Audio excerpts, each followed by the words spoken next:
โคมซึกนะที่ไว้ที่ต้นแล้วเนาะเพราะว่าเอาบุญชาติเดียวเอาบุญศาสนามันยังเห็ดอีกก็เขามันปะอยู่หันโลกแต่ก็วัฒนาเขามันเป็นแบบนี้แล้วเนาะเราอยากให้มันเป็นคนดีคือคนอื่นเขาไปใส่มาใส่คนเบิ่งแย่งอยู่น้ำพัวลำบากแห้งลองเบิ่งปรึกษาเบิ่งกับพ่อเราอยากอยู่ผู้เดียวอยากอยู่น้ำพัวแต่พัวเฮ็ดบดีแต่พัวกลับมาเราอยากให้พัวกลับอยู่แต่อยากหงย่านแกนึงอยากให้พัวกลับท่านพัวกลับเป็นคนดีใครแน่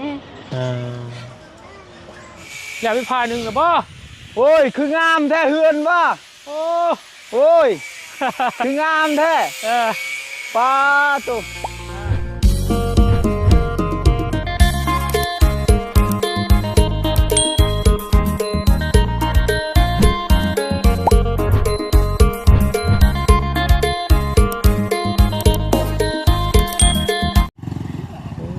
มาแต่ทางใดเด้พี่น้องเอ้ย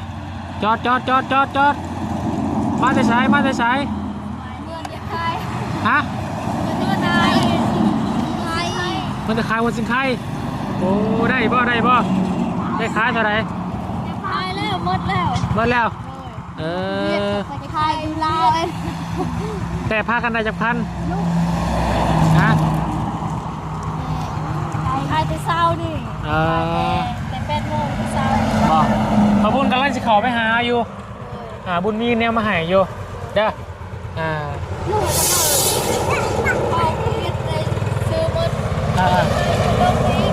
โดยไปพากันมือถ่ายอยู่เพื่อนเด้อไปโอ้ยพี่น้องเลยเนาะไปจะนอนบุญมือหาอยู่เพื่อนเด้อโอ้ยเข่ากินแล้วบ่นี่กินข้าวยังบ่กินข้าวอยู่โอ้ยไปไปมือถ่ายอยู่เพื่อนเด้อเอาพี่น้องเลยเนาะพบพ่อกับน้องอ้อนเพิ่นเมื่อกี้นี่พี่น้องเลยกำลังมาแต่ขายหัวซิงไข่ว่าสันพี่น้องเลยเนาะบริยูชื่อพี่น้องเลยเนาะทางน้องซ้อนกับกำลังมาแต่กลมันถอนมันคือว่าแนวถอนมันกลมันกับจนหักว่าสันเนาะเพราะว่าถือบอลมันดินแข็งพี่น้องเลยน้องซ้อนเพิ่นก็ได้เอามื้อนี้ข้างบนได้ซื้อเข่าพี่น้องกันเนาะ50 กิโลเนาะก็เป็นอีกครอบครัวหนึ่งเนาะที่ทางผู้ใหญ่ใจบุญเนาะหลายทานกันยังให้ความสนใจแล้วก็อีต้นสงสารพี่น้องเลยเนาะนั่นก็คือครอบครัวน้องอ่อนเพิ่นพี่น้องเลยเนาะอันนี้ก็บุญได้เป็นสะพานบุญเนาะให้กับพระอาจารย์พี่น้องเลยเนาะเดี๋ยวบุญเบิ่งก่อนพระอาจารย์เพิ่นอยู่ฝั่งไทยพี่น้องเลยเนาะมือวัง2-3 มื้อนี่เพิ่นก็ได้มาพี่น้องเลยเนาะโอ้เพิ่นโทรมาหาบุญกันนี่พี่น้องเลยเป็นพระอาจารย์วัดป่าพุทธรักษาวิมุตตารามบอกพี่น้องวิมุตตารามเนาะสว่างแดนดินสกลนครพี่น้องเลยเนาะอาบุญกะขอโทษขออภัยเด้อถ้าว่าอ่านผิดพี่น้องเลยเนาะทางพระอาจารย์เพิ่นพี่น้องเลยเพิ่นก็ได้มาแจกจ่ายข้าวของนะครับทั้งสป.ลาวเฮาพี่น้องมากแต่ผู้มีอย่างไรพี่น้องเลยบางแต่แถวเมืองอัศพรเนาะแถวมุกอาหารขามมาใส่เซโปนพี่น้องแล้วก็ยิ่งไปสารวันขามทั้งปากเซ่เนาะหรือว่าช่องเมกพี่น้องเลยเนาะเพื่อการให้กับบุญเป็นสะพานบุญหายซื้อเขา1 กระสอบหรือว่า50 กิโลไว้ให้กับครอบครัวน้องออนเพิ่นเด้เนาะเอาแต่ก็สาธุอนุโมทนาเด้อนำพระอาจารย์เพิ่นเด้เนาะขอให้พระอาจารย์สุขภาพอนามัยที่แข็งแรงเนาะสร้างบุญสร้างกุศลก็ขอให้ได้บุญได้กุศลกลับขึ้นไปเด้อเนาะขอให้เจริญในสิ่งที่ทำสาธุอนุโมทนานำเด้อซอยเรือทางครอบครัวน้อง รพี่น้องเนาะที่ตอนนี้ก็เล่ากับเลี้ยงลูกเนาะโดยลำพังพี่น้องเลยคือพี่น้องเห็นลำกี่กับมาจากคล้ายหันคล้ายนี่เนาะไปย่างน้ำใหม่กับหาคายน้ำใหม่ย่างตาเราก็ไปหาคายเพื่อเอาเงินมาซอยเหลือครอบครัวเนาะจุนเจือในครอบครัวพี่น้องเลยเนาะเดี๋ยวบังกล้องกันเห็นอยู่ป่ะซอยเหลือทางด้านครอบครัวเนาะนี่แหละพอดีแหละน้องซ้อนเพิ่นมาพอดีพี่น้องเลยเนาะสบายดีน้องซ้อนสบายดีสบายดีใช่เห็นสบายดีเด้อเห็นอยู่ป่ะเห็นอยู่จะมึงได้ไปมึงได้มึงก็ได้จังไรก็ได้เนาะถ้ากลับไปกลมันมาเนาะโดยมาแต่กลมันมากันกลกะหักแล้วโดยอันนี้กลของไผ่นี่กลมันอันนั้นมันน้อยฮันอ๋อมันบ่น้อยที่เป็นลมสักนะบ่โดยไปเอาแห้งบ่โดยเอาแห้งเพื่อนเป็นอะไรนะก็แล้วคราวเดียวคนหมด40เท่าใดคน42คน2คนแป๊บเดียวเนาะโดยน้องกะมานี่ถ้าวนกะซื้อข้าวมาให้ทั้งร้านเจ้าเด้อหรือเอื้อเจ้าเนาะโดยก่อนอื่นให้เป็นทางเด้อโดยขอบใจหลายๆเด้อขอบใจอีกเทื่อนึงแล้วก็ขอบคุณคุณผู้สุขทุกคนเนาะที่เกียรติติดตามรับชมพี่น้องเลยสบายดีและสวัสดีผู้สุขทุกคนได้พี่น้องเด้อพบเจอกันอีกเก่าเนาะกับช่อง YouTube อุ่นซาละวันนะครับสะพานบุญคือเก่าเนาะซื้อข้าว10 กิโลโดยอย่างแรกหาใส่น้องซ้อนแล้วพี่น้องเลยเนาะคือเก่าโอ้โหขออนุญาตด้วยพี่น้องเด้อดินดำเมื่อตะกอนมันโอ้โธ่มาตะกอนมันเมื่อกี้น้องอ้อนมันก็หามาแต่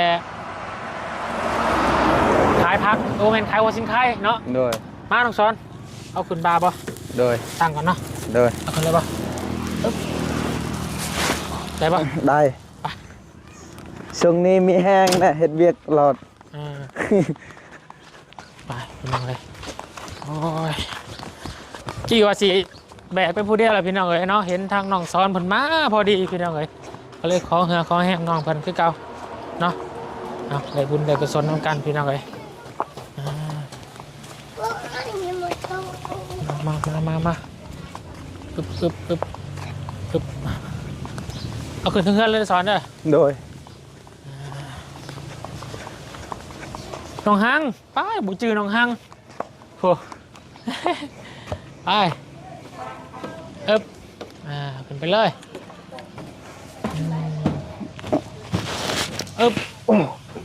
ปลาแล้ว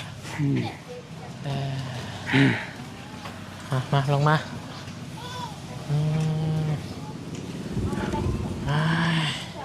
เป็นยังไงแน่น้องอ้วนบ่ได้มาเยี่ยมมาทัดเพิ่นเลยพี่น้องเลยเนาะโดยพี่มาซ้อนมาพี่มาคิวจักหน่อยเนาะ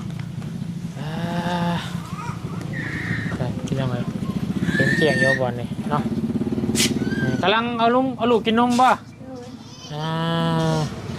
ใช่เนาะซ้อนมานั่งน้ำกันก็มีแนวลมนั่งจักหน่อยพี่น้องเลยมีเรื่องลมกันจักหน่อยเนาะตะกู้ก่อนน้องอ้อนตะกู้นั่งหันละนั่งตึงพากันนั่งเบิ่งเนาะใช่เหมือนแทบแบบนี้เป็นเหมือนน้ำมังซ้อนเนี่ยบ่เนาะคนผิวเข้มพี่น้องเลยน้องซ้อนเพิ่นเนี่ย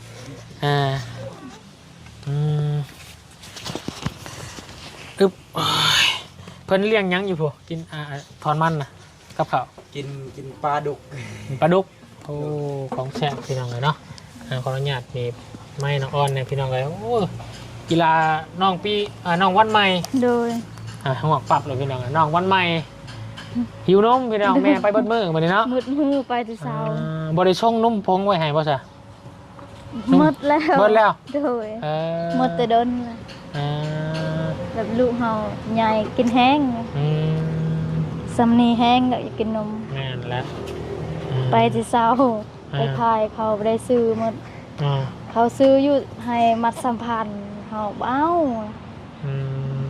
แบบเฮาใส่น้ำมันแน่ไปเมื่อวานนี้จนลมเจ็บหมดนี่ค่ะบาดเลยนี่เจ็บแห้งพี่น้อยเนาะแค่แน่แต่มีทั้งพระอาจารย์บนซอยเข้ามาอยู่เนาะทางบ่อเสียงมามอบให้ของพระอาจารย์บ่ของผู้ใหญ่ใจบุญมันบ่บ่อเสียงมอบให้ตอนนั้นมันบ่บ่อเสียงมอบเงินนั่นพระอาจารย์เสียอย่างก็เข้านั่นเจนกับเจนแก้วอาจารย์มันซอยคาไฟบ่ โดยสายฟ้าไพ่ สายฟ้าไฟคือยังไงเนาะอันนี้ก็เป็นทางพระอาจารย์นี่คือการโมเมนต์พระอาจารย์คนละคนเนาะ โดย คนละลูกพี่น้องเนาะอยู่คนละวัดเนาะแต่เป็นคนไทยคือกัน โดย เพิ่นขี่รถวิโก้สีดำมารอบก่อนเด้ไปแจกเครื่องอยู่บันสะแล้วเด้ โดย เห็นอยู่ปะ เห็นแล้ว ผู้นั่นแหละท่านนั่นแหละเนาะ โดย พระรูปนั่นแหละพี่น้องเนาะเพิ่นก็โอ้เพิ่น เรามาแจกเครื่องมือนั้น เพิ่นมาแจกเครื่องแล้วก็เพิ่นตามฮอดบ้านเพิ่นแล้ว โดย แล้วเพิ่นโอนเงินมาให้มาบุญ1,000 บาทเนาะก็เลยซื้อข้าวมาให้กระสอบหนึ่งเนาะซื้อข้าวกระสอบหนึ่ง เรา พอดี ให้เฮาเงินเรามาแจกเครื่องเงินเราให้เฮาเงิน500เงินไทยนั่น โอ้ได้500พุ่นได้คันเป็นเงินลาวนี่แล้วว่า60,000 ฮะ500สิฮอด60,000 300,000หาบ่ได้100บาทบ่จัก100 บาทบ่100 บาทหรือ500 100 บาทเนาะแต่ว่า100แต่ว่า500นั่นบ่แม่นได้60,000 คือเงินไทย 500มันต้อง300,000หาบ่ได้กันต่ำพี่น้อง แล้วว่าเปลี่ยน 300,000 เงินลาว60,000แล้วคนในบ้านนี่ว่า 500 บาท 100 บาทไว้นะ 500 บาทประมาณ67,000 โดย ประมาณนี้เป็นจังไดเนาะได้โทรหาทางเบาซ้อนคำอยู่บ่ บ่ บ่ได้โทร อยากโทรอยู่มีเบอร์ โทรอยู่มีเบอร์โทรเนาะ โดย เพิ่นติดมาจักเดือนแหละเนาะสอนคิดว่า นี่แหละ ประมาณ10 เดือนเนาะ โดย สิฮอดปีได้พี่น้องเบิดนี่สิฮอดปีได้เบิด ซื้อ ปี แพทนี่สักส่งเสื้อลูก คือว่าโทรหาคือล่าสุดเบาจันไปเยี่ยมตอนนั้นกับป้าเราตุ๋ยเลยหน้าเราเบ้งกระเบื้องกะมีแต่ให้พี่น้องให้แบบคิดฮอดลูกคิดฮอดเมีย โดย อยากมาพี่น้องเลยเนาะตอนนั้นก็เลยบอกว่าเอากับผ่านมาหลายเดือนแล้วพี่น้องเลยเนาะผ่านมาหลายเดือนแล้วก็คือว่าจังใดพี่น้องเลยเนาะหอดยามพอ นั่นก็ยังมูคือมูลาวแบบคนอยู่ในคุกนั่นเขาบอกไปก็เลยว่าแจ้งเสียดนาใดมันเป็นส่วนโตมันเขาบอกมันแล้วจะได้เถื่อบ่เศร้าแบบมูมันให้มาบอกเดี๋ยวว่าบอกนะเด้อไอ้น้องคอยเด้อคนอยู่บ้านแล้วสื่อซ้อนแล้วมูมันเป็นคนติดคุกเหมือนกันหูจักว่าทุกแบบทุกเดียวกันเห็นเลยบอกคอยแต่ว่าให้ไปไทยอายเจ้านะเด้อเราบอกอายเจ้ายอมแล้วเดี๋ยวนี้ในได้ก็ยอมแล้วว่าคันยังอีกเทื่อนึงเราว่าปะคอยอยู่หันโลดต้องไปไทยถ้าว่าผลว่าจะหาถ้าว่ากลับออกมาถ้าเฮ็ดอีกป่านนี้ก็กลับไปคือเก่านี่ปาอยู่หันเลยโดยปะมันอยู่คุกมันโลดเพิ่นก็อ่อนยอมล่ะเนาะอ่อนยอมทุกอย่างแล้วเนาะอยากว่าไงเพิ่นอยากออกมาตอนนี้เนาะแล้วทั้งน้องออนกับน้องซ้อนคิดไว้ได้จ้ะคิดว่าสิให้เพิ่นออกมาอยู่บ่จะออกมามันต้องเสียเงินได้ออกก่อนกำหนดเนาะเจ้าฝ่ายจักปีก็ปีนึง2 ปีป่ะ2 ปี2 ปีเนาะอันนี้ก็ประมาณปีนึงได้ปีนึงแล้วเนาะสิฮอดปีแล้วพี่น้องใช่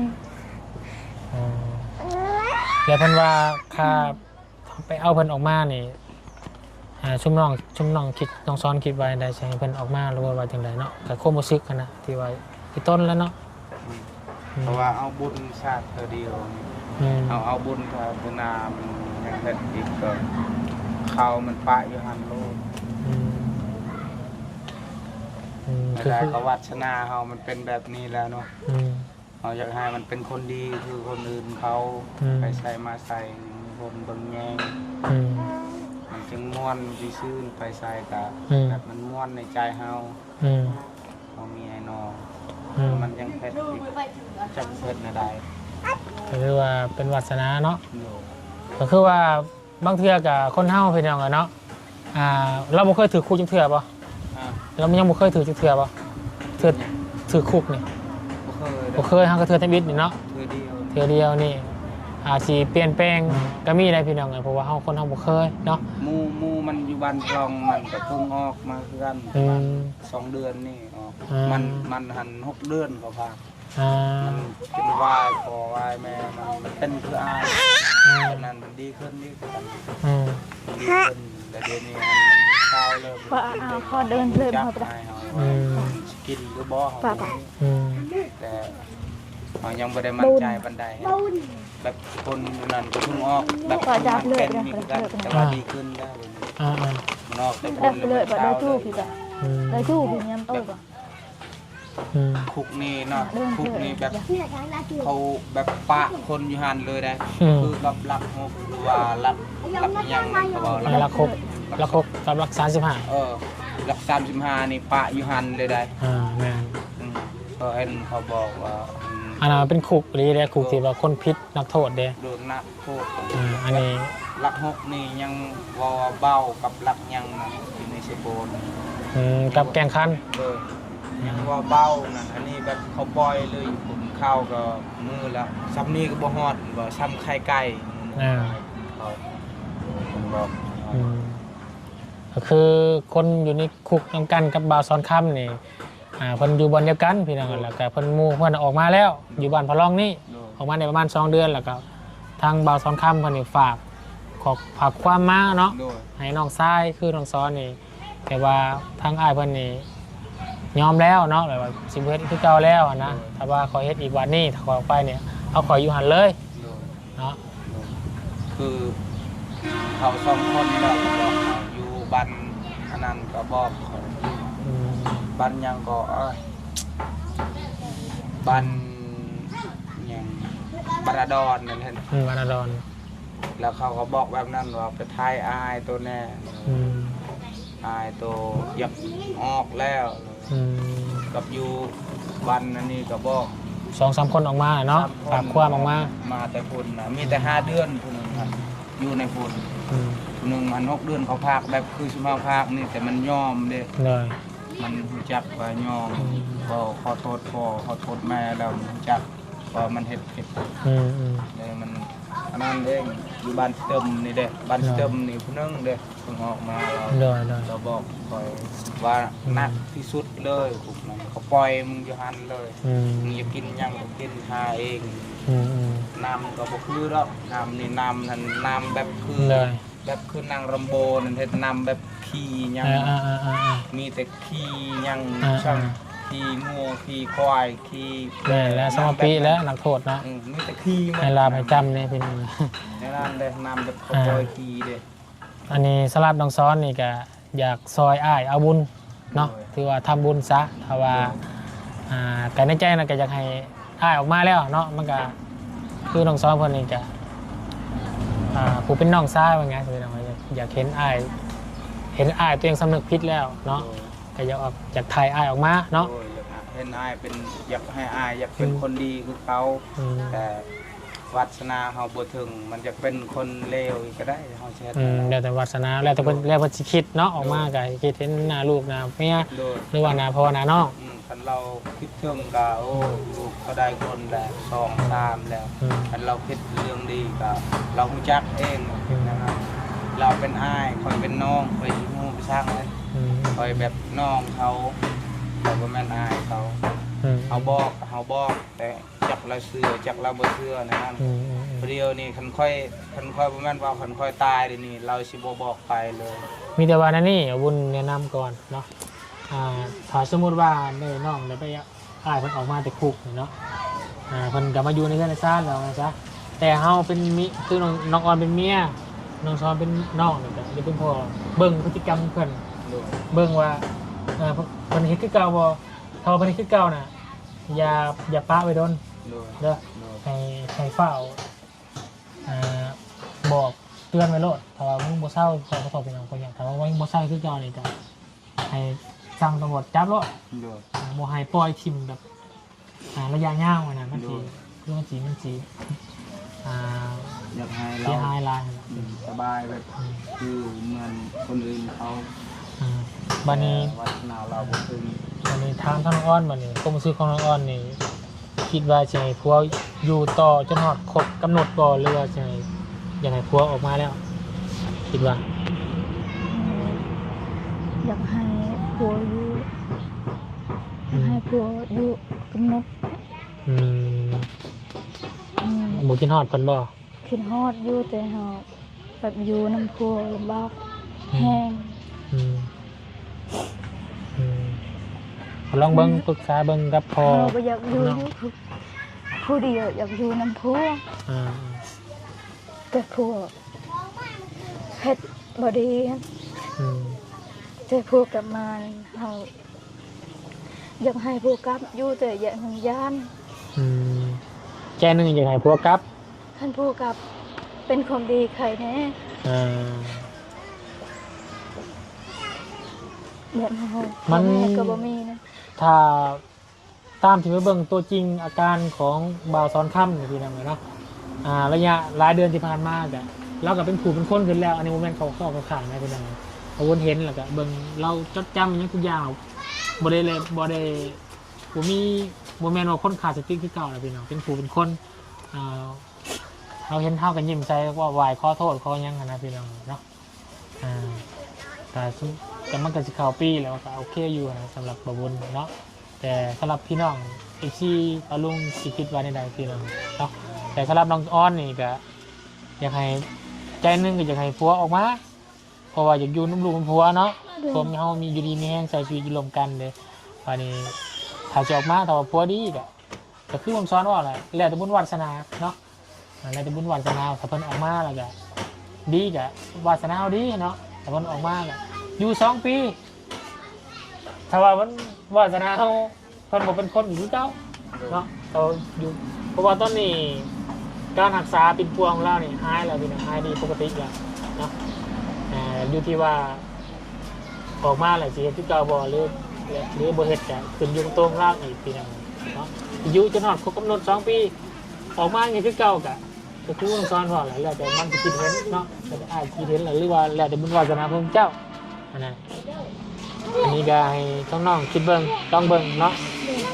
มูมันเป็นเพราะว่า2 ปีหรือว่าเป็น10 ปีมันก็บอกคือเก่ามันก็ยังดีกับเมามันก็คือเก่าผมมันคือเก่าพี่น้องแต่ว่า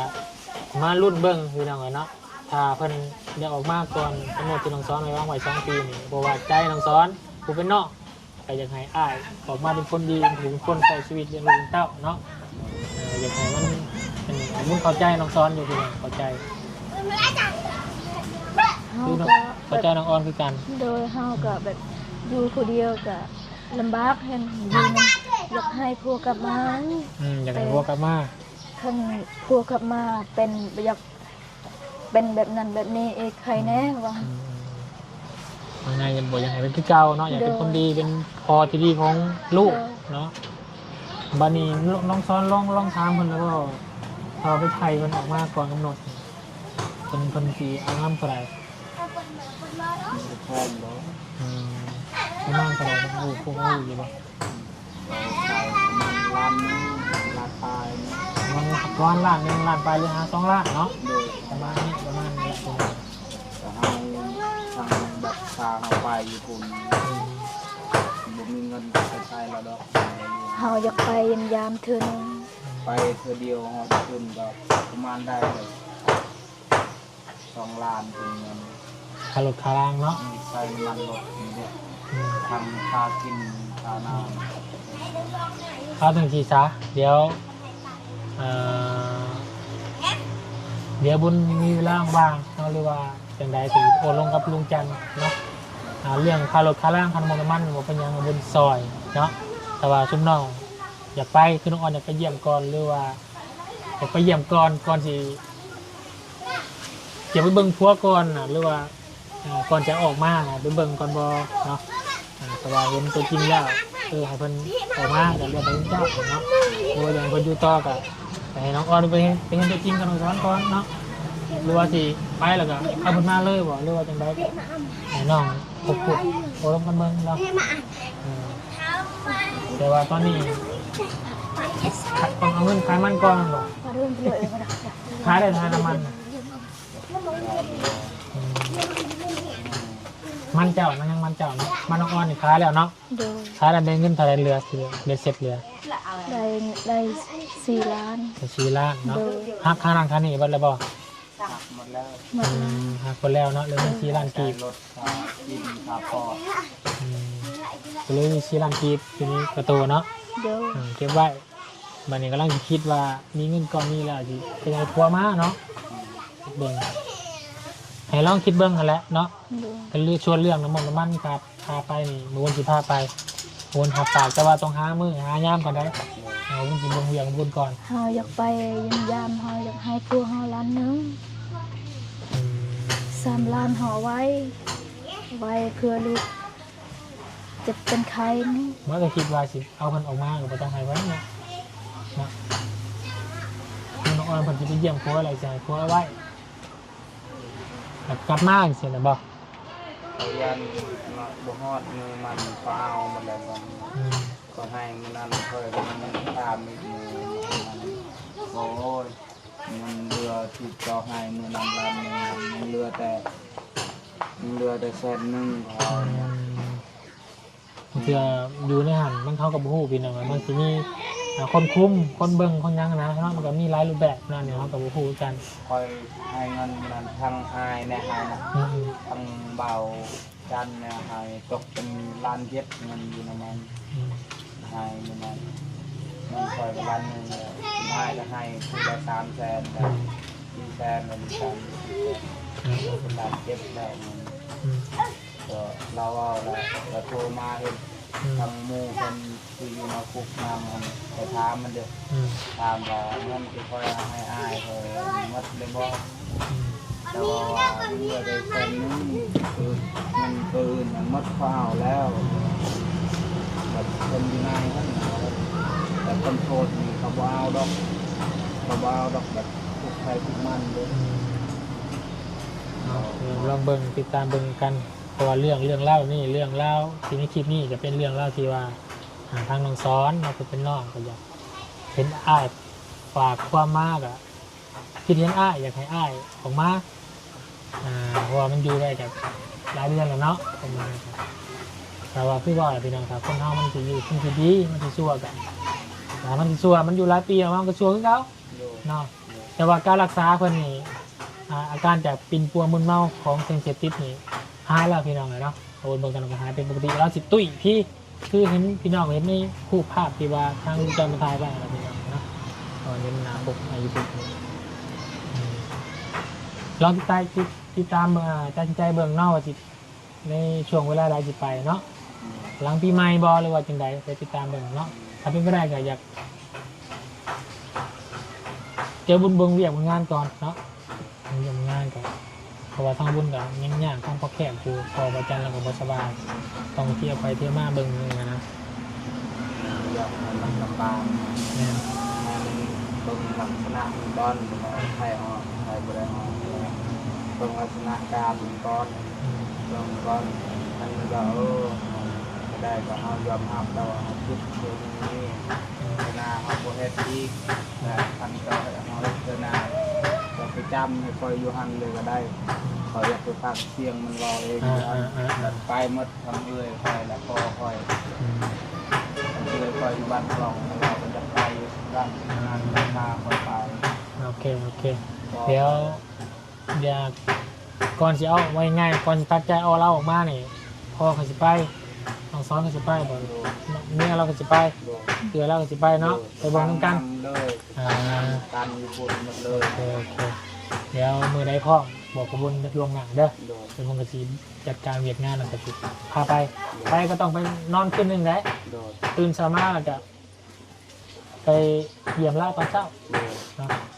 แล้วก็ พอคอยก็ให้ตลอดเอื้อยคอยอยู่บ้านกล่องเวลาไปหาคอยก็ให้ตลอดเราไม่ได้จะไปเยี่ยมอายมีแต่อยู่คอยคนเดียวคอยจักสิเฮ็ดไม่ได้เลยทุกใจดินเราบ่ฮู้ว่าโอ้เป็นหยังมันได้รถแล้วคือแบบยิ้มมันก็ตัดได้รถได้หยังก็ค่อยแบบยังบ่ม่วนในใจเขาบ่ฮู้เด้เขาบ่ฮู้ว่าเฮาทุกข์นั่นนี่นั่นน่ะเขาบ่ฮู้เขายังบ่ฮู้จิตใจเฮาเห็นค่อยยิ้มแบบให้เขาเบิ่งเห็นเขาเป็นเขาเบิ่งก็มีความสุขในใจ ใจเขาพูดว่าเฮาผู้ได้ไปหาเฮาหมดเลยมีแต่ผู้เดียวเฮาคันเฮาตายนี่เขาสุดคันคอยตายนี่เขาจะไปหาภัยอีกบันแบบพ่อเฮาเวลามันเมาเรามันก็ให้อีกนั่นจ้ะมือได้อีกเจ้าเสียออกอายเจ้ามือน้อยก็มือได้มันเมามันจะห้าเราใช้คำเฮาคือกันมันบ่ได้เมายังดอกคอยอายเฮามาอยู่นี่ไม่ได้อีกจะออกมาอยู่นี่มีแต่เว้าแต่เรื่องอายเฮาคิดห้องปกติกันเนาะดูคอยจนทุกข์ใจเลยก็พ่อคอยให้แต่มันบ้าพวกคอยกินเหล้าเมาแล้วมันเว้าอีกมีแต่คนเดียวคอยนี่คนมันอย่างนี้มันอยู่ในพวกมันมีแต่ท่ามไปชื่อคอยนี่เพราะว่าคนคอยตายไปนี่คอยสุภาพมีเดือดภัยว่าเกิดมาใจนี่แหละมันห้าคอยพ่อคอยมันบ่ได้ห้าเลยว่าบอกสอนในเดิมไม่ได้ดูชื่อคอยมัดตามคนที่เขามาหาคอยคนที่งอกยักษ์ปุกมันมัดมีแต่ไปหาคอยนอนละมีแต่นั่นน่ะเนาะน้องว่ากันเนาะคอยเมื่อคืนนี้จนฟันเห็นมันฟันนี่คอยเอาเรื่องจริงคอยจนชันเลยเมื่อวานนี้เขามาบอกคอยบริกินข้าวช้ำเมื่อวานเขามาบอกคอยว่าอายตัวอยากออกเลยกลางคืนนั่นคอยฟันเลยฟันว่าเราอยู่คุกจนให้คอยฟันกลางคืนนะคอยฟันว่าชุ่มอ้ายมาส่งคอยไปเบิ่งลาวญี่ปุ่นเนี่ยฟันว่าเจ็บมัดกระโตมันไปสั่งเป็นพยาธิอยู่ขนาดมือมันออกมามันบอกพยาธิโตมันไม่แต่ท่านพี่น้องคอมเมนต์มาเบิ่งกันละกันพี่น้องนะก็คิดความคิดเห็นแบบใดเนาะแบบแต่สีเป็นใดพี่น้องเราลองสอนคนอย่างทางออกมาเนาะผมว่าก็ทางน้องอ้อนก็คืออยู่คนเดียวก็อยากมาอยู่พร้อมหน้าพร้อมตาครอบครัวปุ่นคือเก่าเนาะก็คิดไปอย่างนั้นกับฝากพี่น้องคอมเมนต์เข้ามาบุญเลยเนาะเราสื่อสารโดยตนเองเลยพิจารณาเบื้องกันพี่น้องเนาะจับก็ได้เพื่อเขาโทรมาแต่พูดก่อนนั่นคนบ้านซิเตอร์ว่าอายตัวยักออกเขาโทรมาหาคอยจับก็ได้คอยโทรอยู่คอยตลอดเลยพอเขาเคยไปหาหรือพอคอยมันเล่โลตลอดอายคอยไว้ยังพอเขาเป็นแบบนั้นมีแต่ไปหาไปคอยคนเดียวนี่ฉันเขาคิดดูในใจเขาฉันเขาเป็นบาร์นี่ไพ่เขา15ไพ่เราคิดเดี๋ยวตอนนั้นน้องสอนเนาะจังหวะกันอีกตัวหนึ่งเนาะไป2-3เทื่อแล้วไปเบิ่งตลอดกันลองเบิ่งติดตามเบิ่งน้ำกันพี่น้องสำหรับแล้วมือไปก็จะเกี่ยงกับบุญอีกตัวหนึ่งเนาะสุภาลงไปพี่น้องไปเบิ่งตัวจริงน้ำรวมกันค่อยก็ไปเบิ่งแม่ค่อยมือนันผู้ที่เชียร์นั้นยังห่างโบ้อายตัวอยู่คุกลำบากมันนี่ก็หาย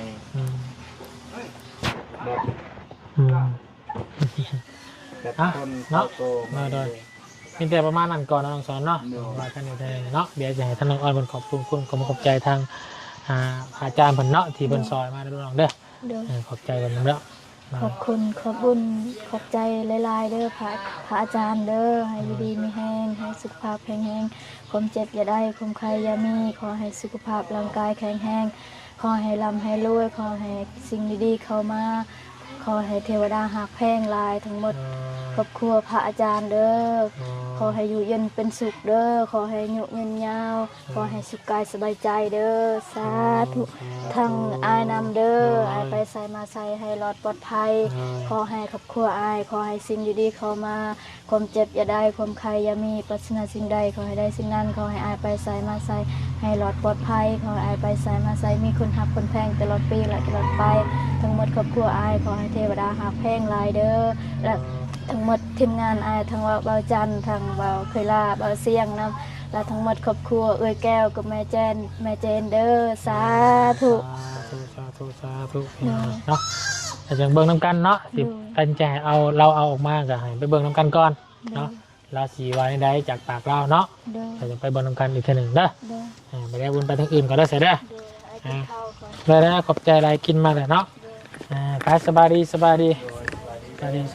พี่น้องเลยเนาะ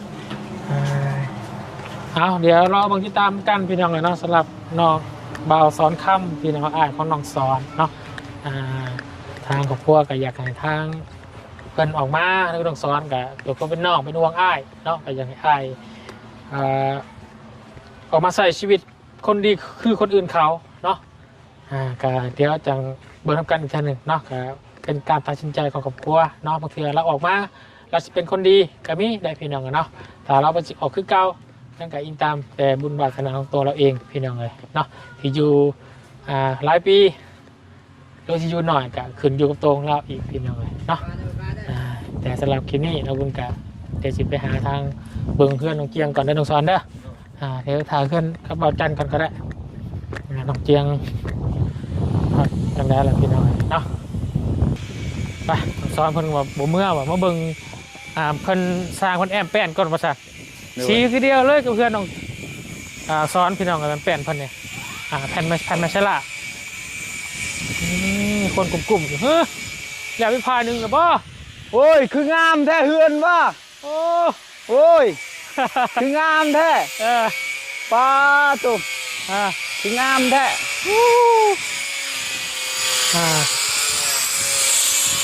ขักบ่ต้องสอนขักและงามและงามแค่ว่า4 มื้อมันชอด4 มื้ออยู่บ้านนี่สบายดีมันหอด4 มื้อแล้วนี่ว่า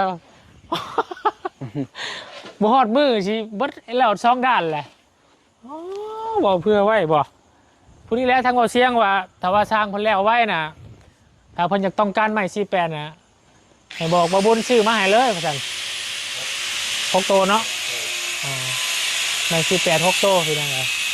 เดี๋ยวว่าเสียงเพิ่นสิโอนเงินมาให้ว่าของเทื่อว่าเสียงถ้าละขึ้นมานะมือคันห้องเลยวะตายเลยว่า4 มื้อมันหอดนะแม่นลีพี่น้องไงมาวันนี้ว่าแม่นวะมาวันนี้ว่าป้าสะพายแห้งลีพี่น้องเลยแล้ว2 ด้านแหละด้านใหญ่ครับข้างหลังมืออื่นสิมียังอีกเนาะไปเดียวไวลีน้องเจียงสายจวดลีเนาะตากแดดลายลมพัดตาวันอะไรเนาะสีเดียวกันน้องเจ้าเนาะโดยเริ่มสร้างเจียงขึ้นน้ำเจ้าอย่างไวคักอยู่แล้วนี่ปีใหม่ตอนหับไปเฮือนใหม่เนี่ยน้องสอนเนาะเพิ่นว่าเพิ่นสิฟ้อนหอบเพื่อนได้เพิ่นว่าได้คนจีพอนได้เท่าเตียงได้เอาพี่น้องเลยเดี๋ยวลูกติ้งนี่เดี๋ยวไปคืนในบ้านมันก่อนเพราะได้แนวเอาเงินมาซื้อตอนสร้างในพี่น้องเลยเนาะซื้อในอยู่ในกินแล้วยังคืนเฮือนคืนยังได้เนาะโธ่คักกะลี่น้องสอนเนาะงามแล้วป่ะงามป่ะคัก